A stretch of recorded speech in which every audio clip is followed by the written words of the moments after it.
my Narva, whereas Wenjun takes on Nomin-Erdene, and we are seeing handshakes.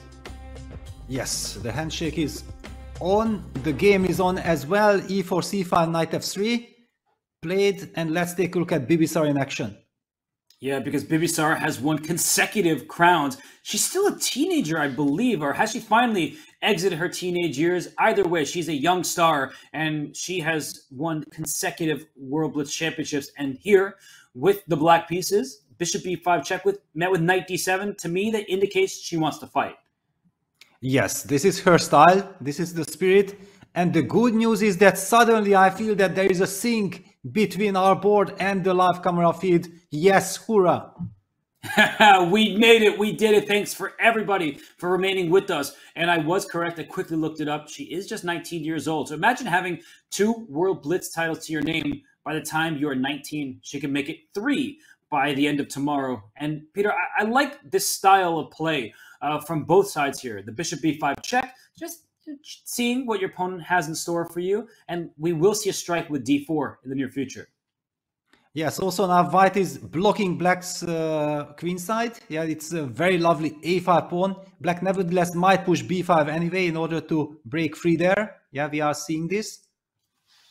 And that means black is saddled with an isolated pawn, but gets clear activity and compensation on the queen side. And you see the queen take back on b6 and the rerouting of the knight to d2. This is a lovely idea. Get that knight to c4. It also frees up the bishop to develop because b2 will be protected.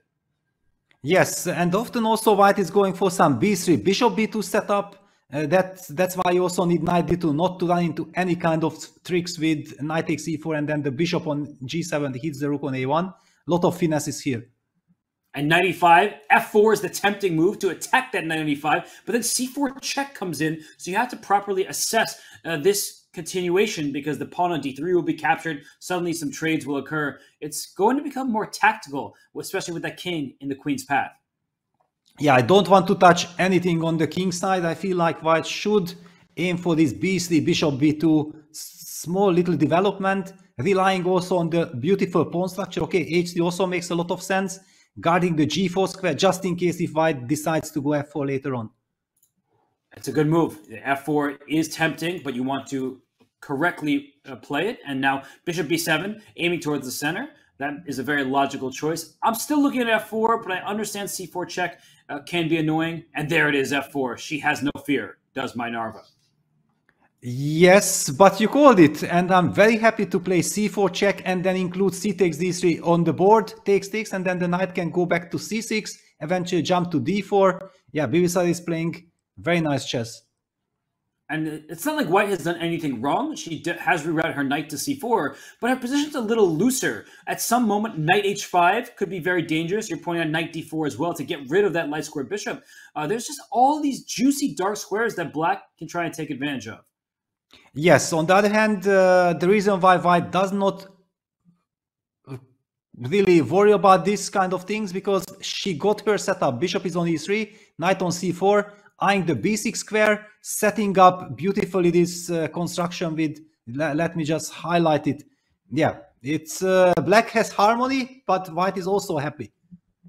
Yeah, the bishops are placed quite nicely. You have the correct highlights where all of white's pieces feel defended and on safe squares. And black is a little bit passive, not a single piece past her own third rank. That said, this can open up at any moment, and it's the white king that's going to be in more danger if the position does, in fact, blow open. Yeah, kind of clearly, Bibisar is trying to break with d6, d5. I'd have expected the other knight to go to d7 to guard some other squares on the queen side.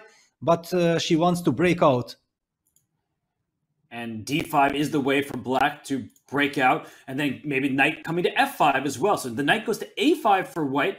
I like this idea, going after the bishop. It's giving an X. I don't think it deserves it. It seems like a perfectly good move, especially in blitz chess. And then d5 is played, striking the center. Yeah, we can also see that both players are actually playing rather quickly.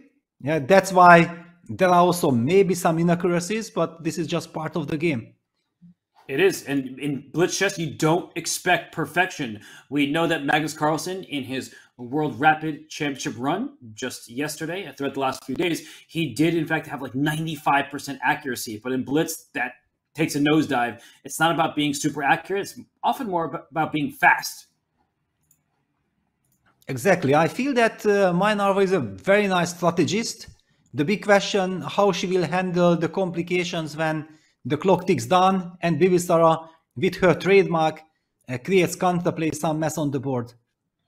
And we have some imbalances, right? There is no longer a light square bishop for black, but white should be feeling nice and safe for the moment. The bishop on f3 really does help white, but black's activity is very clear all of a sudden.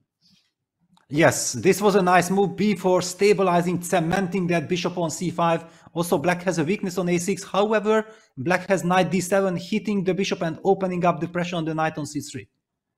Great bishop on g7, and we'll see how this continues. E takes d5. That was not a move I was expecting. And can you...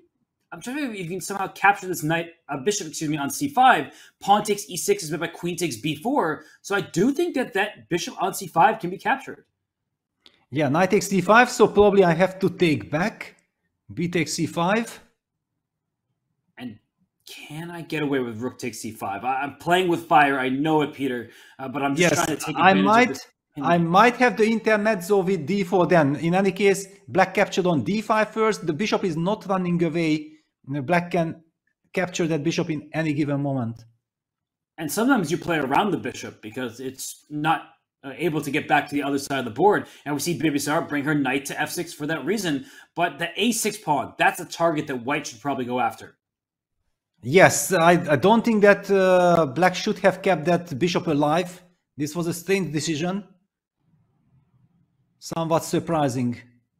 She probably was worried about her knight on d5. It was pinned, but she could have exited that pin after capturing on c5. But instead, we see the rook come up to a5. And I think she went queen to b8, if I'm not mistaken. She's aiming for the f4 pawn. And white just can now grab the a6 pawn. And she does. Yeah, but black will have counterplay with knight e4.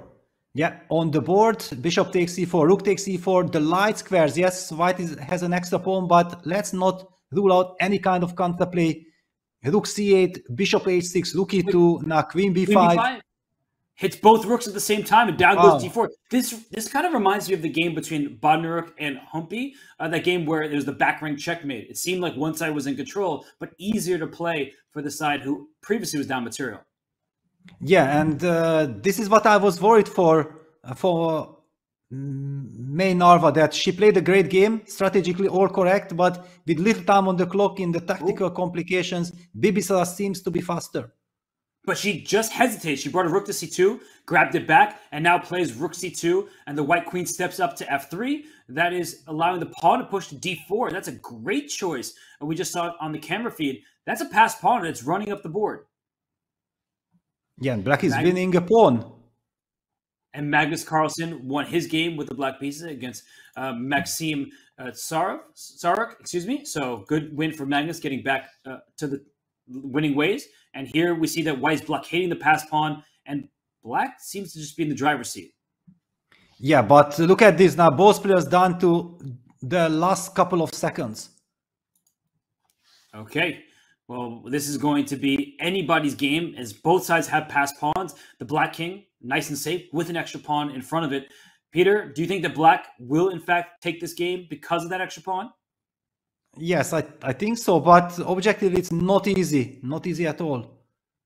I think that white needs to blockade that pawn. You can't allow it to push further, so the queen stepped in front of it. And it looks like both sides are doing well to stop their opponent's passed pawn. And what is happening here? I see the white queen on a6, and suddenly it's starting to look scary for black. The pawn on f5, Peter, that opens up black's king to some attacks.